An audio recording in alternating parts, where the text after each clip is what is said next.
Creepy Reddit stories that will make your dick shiver. Posted this elsewhere, but here it goes, not me, but my sister. So, growing up, my sister had an imaginary friend. She said she was an older lady and she was nice, and her name was E. She talked to her and played with her, all that jazz, until she was probably 4 or so, and then it stopped.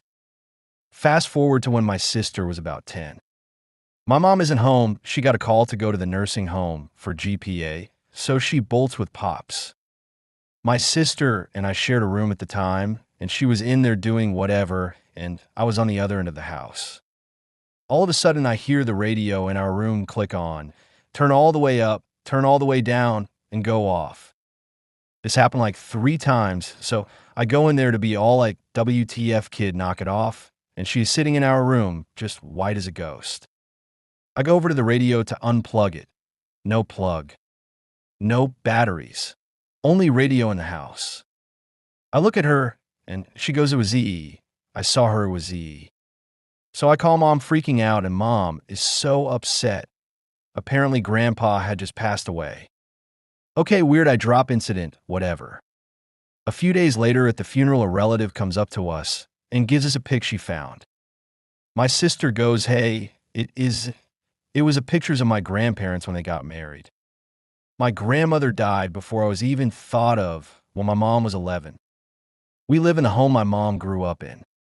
We have no pictures of her at all, as my step-grandmother got rid of them all when she moved into the house a few years after mom's death. Okay, this is 100% true. I'm 23 now, and this happened about 10 years ago, so I was probably 13 or 14. Anyway, I used to skate. Bored. All the time with my friends Tim and Brandon. One day, we got done skating, and we decided to go to July 11th to get some food/drinks before we went home. Remember, I was only 13/14, so we weren't driving. We had skated to the July 11th and were planning on skating/walking back home. Anyway, we buy our drinks and we left the store. We walked to the parking lot's exit and prepared to cross the highway. It's not a bus highway, since it's a small town. While we waited for the traffic light to turn red so that we could cross, I looked behind me at the 7-Eleven gas pumps. I noticed a 40 to 50-year-old man pumping gas into his white truck.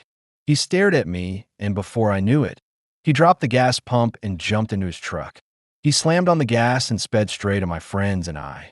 He missed us, but he grazed my arm and knocked my skateboard out of my hand. My friend, Brandon, screamed, WTF? You fucking dick, as the man peeled out and sped into the parking lot next to 7-Eleven. I swear to God, he drove through a ditch, which was between 7-Eleven's parking lot and the parking lot he was in, and tried to run us over again. This is where it got bad. The 3 of us started running at full speed across the highway and toward the local library, which is like 2 to 3 blocks from July 11th. When we were about 1/2 a block away, I looked back and saw the maniac speeding toward us. Full of rage, Brandon and Tim ran up to the library doors, and I ran towards the woods. It was Sunday, so I knew the library was closed, and there was a trail in the woods which led to my backyard. Meanwhile, this maniac peeled into the parking lot and hopped out of his truck. I looked behind me before escaping into the woods and saw him grab either a shotgun or a crowbar. I was pretty far away at this point, and I was freaking out, so my vision wasn't great. From the bed of his truck, I ran all the way home. When I got to my street, my neighbor, Tim's dad, told me to get in his car because we had to go to the video store, which is where Tim's mom worked. When I got there, I found Tim and Brandon. They ran to the video store after realizing that the library was closed, and 3 cops. A minute later, my mom came in, crying her eyes out because Brandon and Tim told her they didn't know if I lived or not. Everyone had thought that I was captured. Tim told me that he saw the guy running after me into the woods, which is scary because I thought the maniac was chasing them, not me. Anyway, he was never caught, and I spent the next 5 years worrying about every white truck I saw. Sad face. Clock says 3:34 a.m. I'm 17 and in my bedroom. It's pitch black, but I hear some rattling downstairs. Terrified, I quietly tiptoe to my parents' room. Weird, it's empty. Where are my parents at 3:34 a.m.? Go upstairs to my brother's room. He's usually awake all night, but while the light is on, no one is in the room. So I guess whatever those noises are downstairs, it must be them. Why are they awake? Maybe someone died? I go downstairs. In the middle of my living room is what looks like two men stealing our TV. No one else is in sight. I run upstairs as quietly as possible, shut and lock my door. Suddenly, there's banging on the door. I wake up. It was a dream, and the relief washes over me. I look over at the clock. Weird coincidence. It's 3:34 a.m. I'm shaking, but decide to go downstairs to prove to myself that everything's fine. I go downstairs. The two men are in my kitchen, screaming at my parents and brother. I run upstairs to my bedroom and lock the door. 10 seconds later, I hear banging. I woke up. It's 3:34 a.m. This time, I had actually woken up, and I don't manage to fall back asleep for about 36 hours. Are these stories creepy as fuck? Anyway, here's our sponsor, Raid Shadow Legends. If you want to fight bosses and be play to win, since this game is fucking pay to win, then this is for you. This cool game is very fun to choose from 245 different characters. If you use my star code, suck my big 5-inch cock, you get 69 cents off and air. Click the link in my description to get it. Anyways, back to the fucking video. When I was about 10, all of my cousins and siblings were over. About 10 of us there. The parents and grandparents were out for an adult dinner.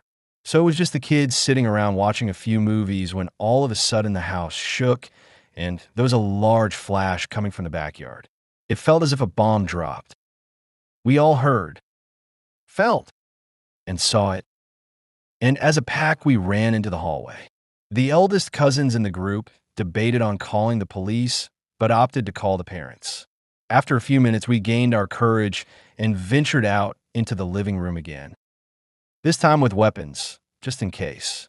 After a half hour with no other issues, the parents came home and thought we were insane.